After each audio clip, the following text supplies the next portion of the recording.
দোস্ত পুষ্পা টু মুক্তির প্রথম দিনে 150 কোটি রুপি আয় করে বেশি আয়ের তালিকার শীর্ষে জায়গা করে নিয়েছিল। দোস্ত মুক্তির পঞ্চম দিনে বিশ্বব্যাপী সিনেমাটি আয় করেছিল 825 কোটি। আর এবার পুষ্পা 2 এর 6 দিনের ইনকাম জানলে আপনি চমকে উঠবেন। এন্ড সেকেন্ড নিউজটি থাকবে দোস্ত, ভাইরাল হয়েছে শবনম বুবলির বিয়ের কিছু সাজের ছবি। আর এই ছবি ঘিরে রটেছে যে ফের কি বিয়ে করলেন বুবলি। দোস্ত তাহলে কি সাকিবকে ছেড়ে নতুন বিয়ের পিড়িতে বসলেন বুবলি? সালাম নমস্কার দোস্ত।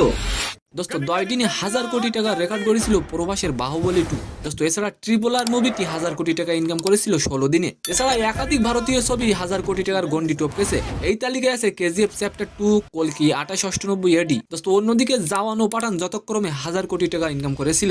দোস্ত আপনি অবশ্যই কমেন্ট করে যাবেন যে পুষ্পা 2 এর এই রেকর্ড কোনো মুভি কি কখনো ভাঙতে পারবে। দোস্ত অন্যান্য সিনেমাগুলো 1000 কোটি টাকা ইনকাম করলেও পুষ্পা 2 তাদের রেকর্ড ভেঙে দিয়েছে। দোস্ত পুষ্পা 2 সিনেমাটি মাত্র 6 দিনে 1000 কোটি টাকার গন্ডি বেরিয়েছে, যেটা ভারতীয় অন্য কোনো ছবি করতে পারেনি।